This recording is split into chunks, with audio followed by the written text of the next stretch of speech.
Shin Megami Tensei 4 is a JRPG developed for the Nintendo 3DS. Game over! Shin Megami Tensei 4 is a JRPG developed for the Citra Knightly build 1757. Marketed as the first mainline entry to get a number in its name since Nocturne, it had a lot to live up to. Nocturne's unique style, atmosphere, and gameplay additions mean that even now, almost 20 years later, the people who like Nocturne really like Nocturne. Shin Megami Tensei Nocturne.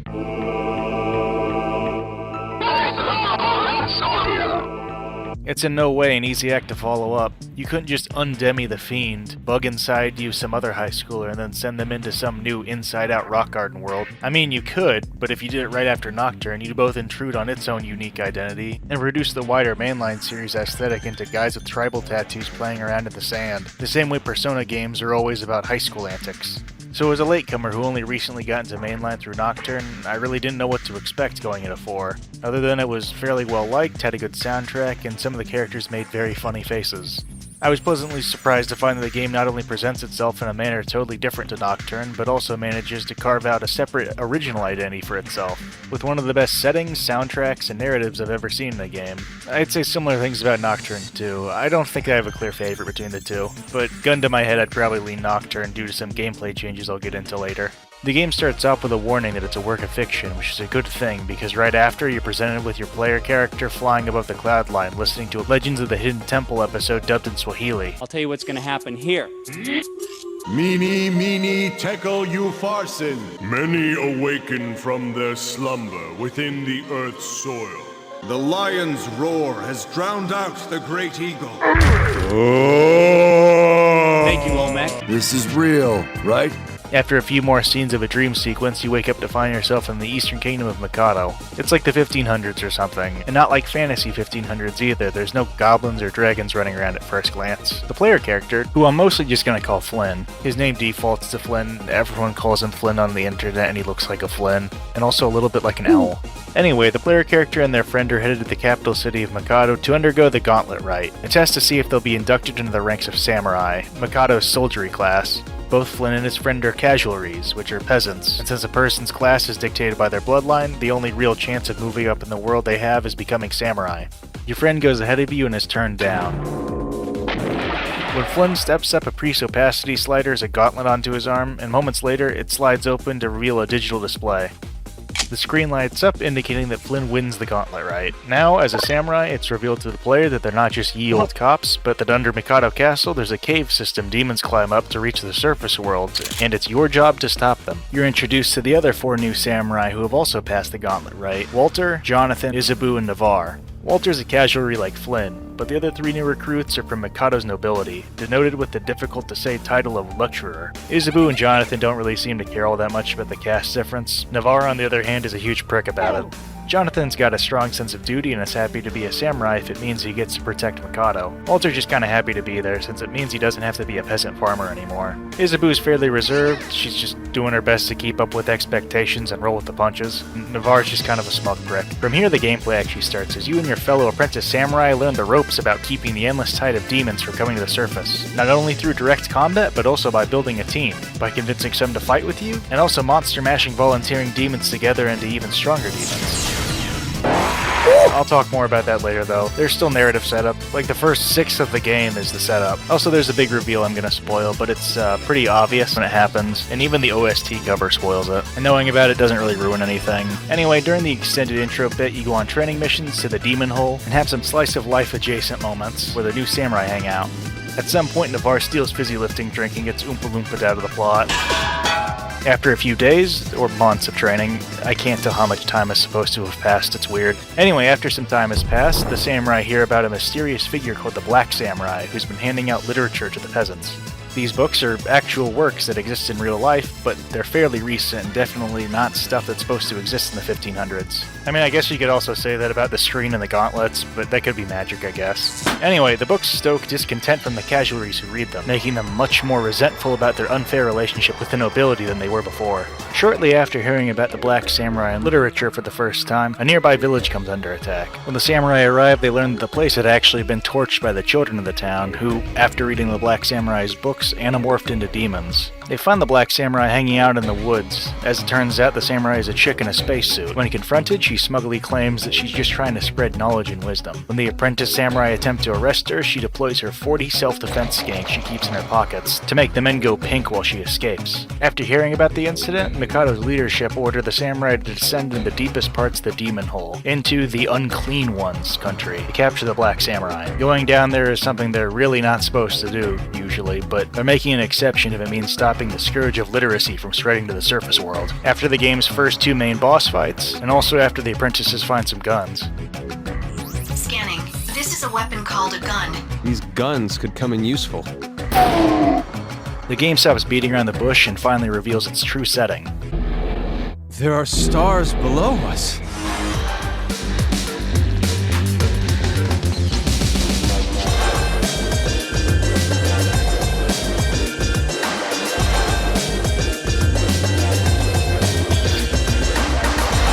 Apocalyptic Tokyo is at the bottom of the demon hole. You're finally given the world map to navigate, and from here the real plot starts as the 4 apprentice samurai explore Tokyo to try and find and capture the black samurai. Hijinks ensue. Like I said, the reveal being a surprise doesn't matter that much. It's pretty heavily telegraphed between the power armor, your gauntlet having a screen and an onboard AI, the modern books you see, and also there's a burnt out modern city in the dream sequence at the start of the game. The extended intro portion just acts to fill in the samurai's background, which is nice since they're not just normal high schoolers transported into Silly World like a lot of the other Mega 10 games protagonists. They're citizens of Silly World A being transported into Silly World B. The starting hour served to establish what their version of normalcy is like. The game's doing a sort of hybrid fish out of water thing with its protagonist and setting. You've both got the people who don't know what electricity is time traveling to the modern world flavor. The Tokyo's also filled with all sorts of mythical creatures, spirits, and deities walking around. And among the modern buildings, there's strange monoliths and other unnatural constructions. Even the not inherently magical parts of Tokyo are very stylized and make you feel like you're urban exploring a city-sized arcade and laser tag. So on top of the people who don't know what electricity is time traveling to the modern world, the samurai's descent into the depths feels analogous to something like The Wizard of Oz, Narnia, or Alice in Wonderland, where ordinary people get sent to a ridiculous cartoon world. Despite all the narrative talk, the game is mostly gameplay. Once you enter Tokyo, the narrative becomes a little bit more spread out, and there's large spans where you're left to just stumble around and focus on the game's mechanics without too many dialogue dumps. If you're not aware already, SMT is Pokemon's weird occult dad. Your goal in the game is to explore areas currently available to recruit and farm demons to increase your protagonist level, which then allows you to recruit and control even more demons. The demons under your control can be fused together to create stronger or just more specialized demons, and when you think you've got a good party set up, you go to knock over whatever boss you're currently being progress blocked by to make the plot keep going and unlock new areas with new demons that have new skills for you to incorporate into your team to help you beat future bosses that will inevitably wipe the floor with you on your first attempt. A turn-based JRPG where the main focus is the turn-based RPGing is definitely a hard sell for a lot of people. The genre is a bit of an acquired taste. I'm not usually a big fan of them either, but Nocturne and SMT4's combination of mechanics and presentation of their setting really won me over. By presentation, I don't necessarily mean graphics.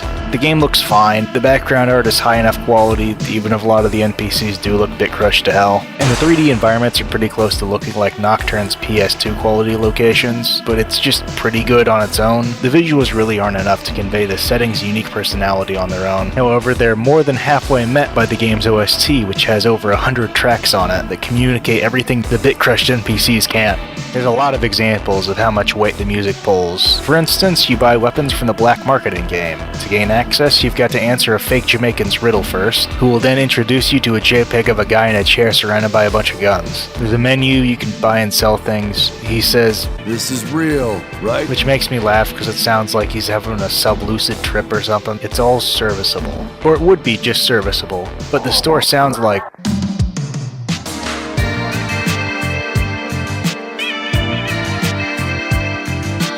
This still image of a guy in a chair is one of the best shops in a video game.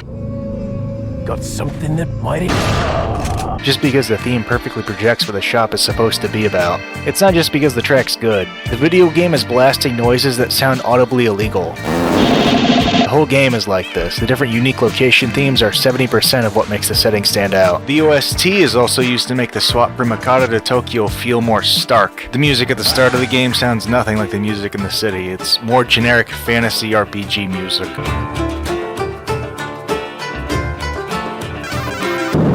When you enter Tokyo for the first time, it's a combination reveal of the real setting and the real soundtrack, as the game hits you with a track that perfectly encapsulates the feeling of shock and wonder you'd get after discovering millions of Japanese people live under your house.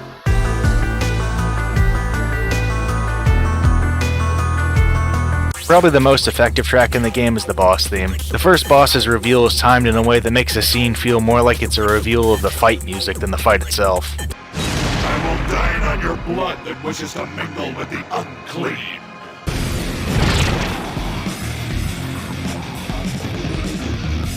Now come, samurai.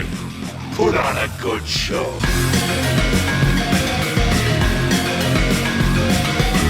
Like the other tracks, the boss theme does its job perfectly. The chimes add a little mysticism to the song, so it fits in when you're fighting weird spirits, and the guitars add intensity that can follow up someone initiating combat by screaming, And I shall crush the man betwixt my hands, and take the woman for a bride.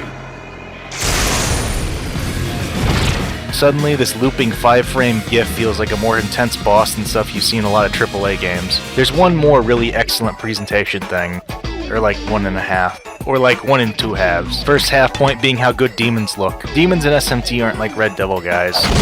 Well, most of them aren't. They manifest as pretty much any mythical creature, legend, religious figure, spirit, cryptid, or even like archetypes of people or representations of wider beliefs or concepts. It's very broad. Pretty much anything people feel or believe can manifest as a demon. And the wide range of characters are represented in a wide range of styles, mixing older SMT designs with newer looks, as well as a number of guest artist designs. The other half point I want to mention is how demons move in combat. Like NPCs, demons are bit crushed and low-res looking during combat. Unlike NPCs, demons have idle animations that range in complexity from hovering lazily to firing guns, scuttling, or... The full point, really good presentation thing happens when an enemy is eliminated.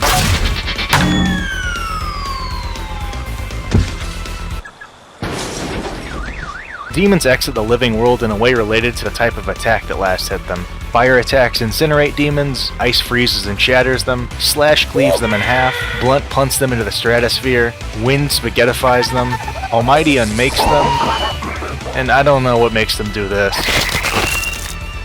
Unfortunately, emulation breaks the animations. The demon's transparency layer turns black or something. This makes all the deaths worse to some degree, but it totally ruins the slash animations that heavily feature the character silhouettes. Even in their broken state, these idle animations and death effects help SMT4's combat to feel a lot more visceral than usual JRPG combat where defeated enemies poof from existence. We're sorry. Instead, it's a lot closer to the impactful feedback you'd get from the sprite-based Doom games.